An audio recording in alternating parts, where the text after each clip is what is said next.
Mumbai Pune expressway पर दर्दनाक हादसा हुआ जिसमें छात्रों से भरी बस पलट गई। इस हादसे में 2 छात्रों की मौत हो गई। दम तोड़ने वाले छात्रों के नाम रितिका खन्ना और राज म्हात्रे हैं। बस में 48 छात्र सवार थे और सभी मावल के थीम पार्क से पिकनिक मनाकर वापस लौट रहे थे। हादसे में सभी छात्रों को चोट आई है। कुछ छात्रों की हालत बेहद गंभीर है और उन्हें MGM अस्पताल में एडमिट कराया गया है। बताया जा रहा है कि तेज रफ्तार में दौड़ती बस में खोपोली के करीब ड्राइवर ने नियंत्रण खो दिया और प्राइवेट बस पलट गई। गुजरात में आज भूपेंद्र भाई पटेल दूसरी बार CM पद की शपथ लेंगे। शपथ ग्रहण समारोह दोपहर 2 बजे गांधीनगर में होगा। भूपेंद्र पटेल के शपथ ग्रहण में शामिल होने के लिए प्रधानमंत्री नरेंद्र मोदी भी अहमदाबाद पहुंच गए हैं। वहीं गृह मंत्री अमित शाह भी अहमदाबाद में मौजूद हैं। शपथ ग्रहण में यूपी के CM योगी आदित्यनाथ समेत बीजेपी शासित कई प्रदेशों के मुख्यमंत्री शामिल होंगे। माना जा रहा है कि करीब 25 कैबिनेट मंत्री भी आज ही शपथ लेंगे, जिसमें पाटीदार समुदाय से 7 चेहरे जबकि 6 OBC चेहरे हो सकते हैं। 4 ST और 3 SC चेहरों को भी कैबिनेट मंत्री बनाया जा सकता है। मैनपुरी उपचुनाव में डिंपल यादव की जीत के बाद अखिलेश और डिंपल यादव मथुरा पहुंचे। दोनों ने वृंदावन के बांके बिहारी मंदिर में दर्शन किए और पूजा अर्चना की। पूजा अर्चना के बाद अखिलेश यादव ने बीजेपी पर हमला बोला और कहा कि मैनपुरी और खतौली के चुनाव ने बता दिया है कि जनता बीजेपी के खिलाफ है। अखिलेश ने आरोप लगाया कि रामपुर में बीजेपी बेईमानी करके चुनाव जीती है। उन्होंने कहा कि शिवपाल यादव समाजवादी पार्टी के साथ ही रहेंगे। अखिलेश यादव ने कहा कि GST चोरी के नाम पर अब पूरे यूपी में व्यापारियों को परेशान किया जा रहा है। उन्होंने बीजेपी को सीख दी है कि व्यापारियों का भरोसा उठा तो बीजेपी शून्य पर सिमट जाएगी। चीन से लगी सीमा पर निगरानी के लिए भारत नई ड्रोन यूनिट्स की तैनाती करने जा रहा है। पूर्वी लद्दाख और सिक्किम में सर्विलांस को मजबूत करने के लिए भारत ये कदम उठा रहा है। दोनों देशों के बीच अब भी स्टैंड ऑफ की स्थिति बनी हुई है और कई पॉइंट पर सेनाएं आमने सामने हैं। नई ड्रोन यूनिट्स आधुनिक होंगी और ये ड्रोन एक बार में 48 घंटे तक लगातार निगरानी करने के काम आ सकेंगे। पूर्वी लद्दाख में चीनी सेना की हर गतिविधि पर इन ड्रोन के जरिए नजर रखी जाएगी। वहीं चिकन नेक के करीब भी चीन की हरकतों पर पैनी नजर रखी जाएगी। वहीं अब चीन ने भारत से करीबी संबंध रखने पर भूटान को भी डराने की कोशिश की है। राजस्थान के भरतपुर में पुलिस पर मंदिर तोड़ने और हनुमान जी की प्रतिमा उखाड़ने के आरोप लगे हैं। आरोप है कि प्राण प्रतिष्ठा के साथ भगवान की मूर्ति स्थापित की गई थी, जिसे रात के अंधेरे में पुलिस उखाड़ लाई। मूर्ति उखाड़े जाने की खबर के बाद हिंदूवादी संगठन उग्र हो गए और पुलिस थाने पर प्रदर्शन किया। शहर के सेवर इलाके के लोगों का आरोप है कि एक राज्य मंत्री के इशारे पर पुलिस ने मूर्ति हटाई है और मंदिर की जगह पर मजार बनाने की साजिश रची जा रही है। पुलिस के खिलाफ बीजेपी और विश्व हिंदू परिषद के नेताओं ने हंगामा किया और पुलिस थाने में ही हनुमान चालीसा का पाठ भी किया। मूर्ति उखाड़े जाने के बाद इलाके में तनाव बना हुआ है। पंजाब के श्री मुक्तसर साहिब में चलते ट्रक से गेहूं की बोरी चुराने का वीडियो सामने आया है। तस्वीरों में देखा जा सकता है कि ट्रक पर एक शख्स खड़ा है जो गेहूं की एक बोरी को ट्रक से नीचे फेंक देता है। ट्रक के नीचे बाइक पर चल रहा शख्स रुक जाता है, फिर दोनों बोरी को बाइक पर रखकर फरार होने की कोशिश करते हैं। चोरी का ये वीडियो एक कार में लगे कैमरे में कैद हो गया। हालांकि चोर के फरार होने से पहले ही ट्रक वाले ने चोर को पकड़ लिया और उसे ट्रक के सामने बांध दिया। चोर को ट्रक पर बांधकर ट्रक वाला पुलिस चौकी पहुंचा और केस दर्ज करा दिया। पुलिस अब मामले में कार्रवाई कर रही है। पंजाब के लुधियाना की पौष कॉलोनी में धमकी भरा पत्र मिला है। पत्र में बच्चों के स्कूल आने जाने का समय लिखा हुआ है। धमकी मिलने के बाद हड़कंप मच गया और आनंद फानंद में इलाके में पुलिस की गश्त बढ़ा दी गई। तमाम सोसाइटी के बाहर PCR वैन तैनात की गई है। इधर शहर के बस स्टैंड और दूसरी सार्वजनिक जगहों पर पुलिस ने तलाशी अभियान चलाया। इस दौरान ATS और ACT की टीमें भी साथ रहीं। बस अड्डे से चलने वाली सभी बसों की भी तलाशी ली गई। संदिग्धों को रोककर उनकी भी तलाशी ली गई। तरन तारन में पुलिस स्टेशन पर हमले के बाद पुलिस मुस्तैद दिख रही है। जबरन धर्म परिवर्तन के खिलाफ सख्त कानून बनाने की मांग वाली याचिका पर आज सुप्रीम कोर्ट में सुनवाई होगी। याचिकाकर्ता ने कहा है कि लालच देकर या जबरन धर्म परिवर्तन करने पर सख्त सजा का प्रावधान होना चाहिए। कोर्ट ने राज्यों से इस मामले में हलफनामा दाखिल करने के लिए कहा था। इधर दिल्ली के स्वास्थ्य मंत्री सत्येंद्र जैन की जमानत पर आज भी सुप्रीम कोर्ट में सुनवाई होगी। Satyendra Jain money laundering case में जेल में बंद हैं। वहीं महाठग सुकेश चंद्रशेखर की याचिका पर भी सुप्रीम कोर्ट में सुनवाई होगी। सुकेश ने कहा कि उसे तिहाड़ जेल में धमकी मिल रही है, इसलिए उसे दूसरी जेल में ट्रांसफर कर दिया जाए। नोएडा के सेक्टर 93 में कबाड़ गोदाम में भीषण आग लग गई। देखते ही देखते आग ने विकराल रूप ले लिया और आसपास की झुग्गियों तक फैल गई। आग की लपटें डराने वाली थीं। इस अग्निकांड में लाखों का नुकसान हुआ। गनीमत ये रही कि आग से किसी की जान का नुकसान नहीं हुआ। वहीं गाजियाबाद के लोनी में भी भीषण आग लग गई। आग एक खाली मैदान में लगी, लेकिन लपटों ने आसपास के लोगों को डरा दिया। लोगों को डर था कि आग उनके घरों तक न पहुंच जाए। सूचना मिलने पर दमकल की गाड़ियां दोनों ही जगह पहुंची और मशक्कत के बाद आग पर काबू पा लिया गया। दिल्ली में चल रहे कॉमिक-कॉन का समापन हो गया। इस दौरान जाने माने कॉमिक्स स्टॉल पर कॉमिक्स पसंद करने वालों की भीड़ लगी रही। कॉमिक-कॉन में सुपरमैन और बैटमैन को देख बच्चे और बड़े सभी हैरान रह गए। कॉमिक्स के अलावा कॉमिक-कॉन इंडिया में कार्टून कैरेक्टर्स के स्टैच्यू भी देखने को मिले। इस दौरान युवा और बच्चे अपने फेवरेट कॉमिक्स कैरेक्टर्स के साथ तस्वीरें खिंचाते हुए भी नजर आए। कॉमिक-कॉन में सुपर हीरोज की फिल्में भी आकर्षण का केंद्र रहीं।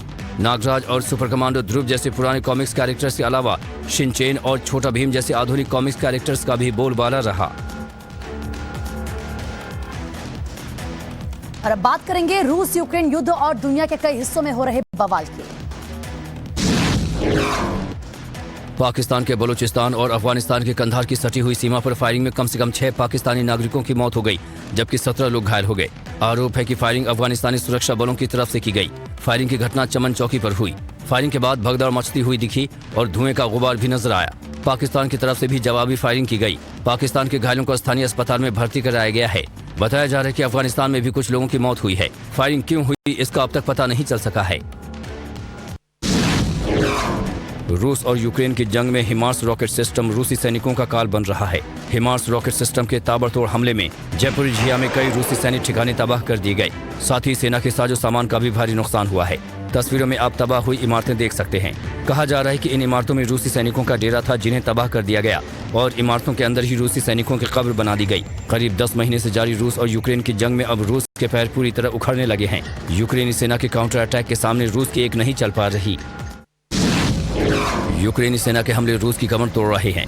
मेरिटोपोल में चेचन लड़ाकों के ठिकानों पर यूक्रेनी सेना के रॉकेट सिस्टम ने बड़ा हमला किया, जिसमें चेचन लड़ाकों का पूरा कैंप ही तबाह हो गया। तस्वीरों में चेचन लड़ाकों का जलता हुआ कैंप साफ देखा जा सकता है।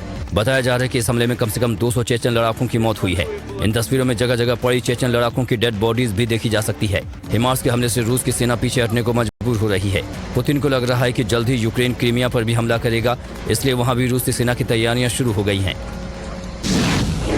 ईरान में हिजाब के खिलाफ विरोध प्रदर्शन लगातार जारी है। आज़ादी आज़ादी के नारे लगाते हुए लोग सड़कों पर सरकार से सीधे टकरा रहे हैं। बड़ी संख्या में प्रदर्शनकारी रविवार को भी तेहरान समेत कई दूसरे शहरों की सड़कों पर नजर आए। प्रदर्शनकारियों ने हिजाब के खिलाफ सरकार से सीधी लड़ाई लड़ने का ऐलान भी किया। कई जगह पर हिजाब के खिलाफ हो रहे प्रदर्शन हिंसक भी होते दिखे। इन तस्वीरों में देख सकते हैं कि एक शख्स मस्जिद को आग लगा रहा है। ये तस्वीर ईरान के किस शहर की है साफ नहीं हो सका है, लेकिन लोगों का कहना है कि हिजाब जैसी गैर जरूरी चीज की बात मस्जिदों से ही की जा रही है। फीफा वर्ल्ड कप में मोरक्को और फ्रांस के मुकाबले से पहले पेरिस में दोनों देशों के फैंस आमने सामने आ गए। देखते ही देखते सेंट्रल पेरिस में बवाल शुरू हो गया। फैंस ने वाहनों को आग के हवाले कर दिया, गाड़ियों और बाइक्स में आग लगा दी। दोनों तरफ के फैंस अपनी टीम की जीत के दावे करने लगे। लोगों को काबू करने के लिए पुलिस ने आंसू गैस के गोले छोड़े।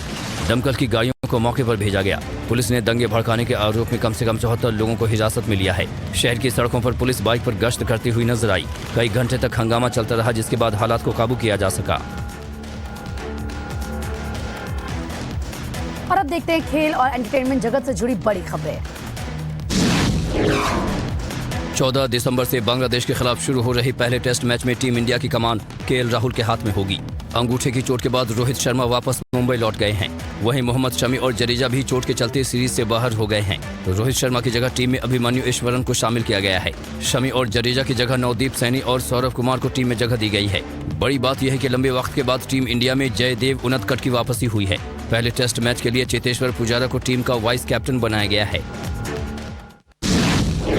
ऑस्ट्रेलिया महिला क्रिकेट टीम को 16 मुकाबलों के बाद हार का सामना करना पड़ा। भारतीय महिलाओं ने सुपर ओवर में ऑस्ट्रेलिया को हराकर सीरीज 1-1 से बराबर कर ली है। ऑस्ट्रेलिया ने T20 मुकाबले में 1 विकेट पर 187 रन बनाए थे और भारतीय टीम ने 20 ओवर में 5 विकेट पर 187 रन ही बना सकी। भारत की तरफ से स्मृति मंधाना ने 49 गेंदों पर शानदार 79 रन की पारी खेली। सुपर ओवर में भारतीय टीम ने 20 रन बनाए, जिसके जवाब में ऑस्ट्रेलियाई महिला टीम सिर्फ 16 रन ही बना सकी। सीरीज का अगला मुकाबला 14 दिसंबर को खेला जाएगा।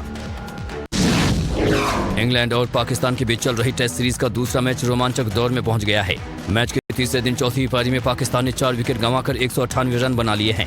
पाकिस्तान का मुकाबला जीतने के लिए अब 2 दिन में 157 रन की जरूरत है, जबकि इंग्लैंड की टीम को मैच में जीत के लिए 6 विकेट चटकाने हैं। इस टेस्ट मैच में पाकिस्तानी तेज गेंदबाज अबरार अहमद ने 11 विकेट चटकाए हैं। पाकिस्तान की तरफ से सऊद शकील 54 रन बनाकर खेल रहे हैं, जबकि फहीम अशरफ उनका साथ दे रहे हैं। मुख्य बल्लेबाजों की आखिरी जोड़ी है। पठान फिल्म के प्रमोशन में जुटे शाहरुख खान का नया अंदाज देखकर लोग हैरान हैं। फिल्म का पहला गाना बेशर्म रंग आज रिलीज होने वाला है। गाने की रिलीज से पहले शाहरुख खान ने अपना नया लुक शेयर किया है। किंग खान के नए लुक को देखकर फैंस दांतों तले उंगलियां दबाने पर मजबूर हो गए। सोशल मीडिया पर शाहरुख खान के नए लुक के आते ही मैसेजेस की बाढ़ आ गई। शाहरुख खान की फिल्म पठान रिपब्लिक डे पर रिलीज होने जा रही है। गाने की रिलीज से पहले दीपिका पादुकोण का भी फर्स्ट लुक जारी किया गया है।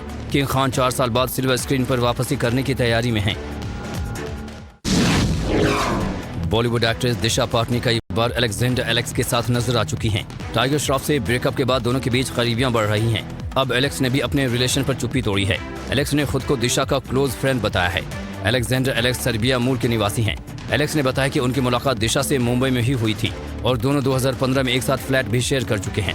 एलेक्स का कहना है कि दिशा उनके लिए परिवार की तरह है और जब भी कोई लो फील करता है तो दूसरा उसकी मदद के लिए खड़ा रहता है।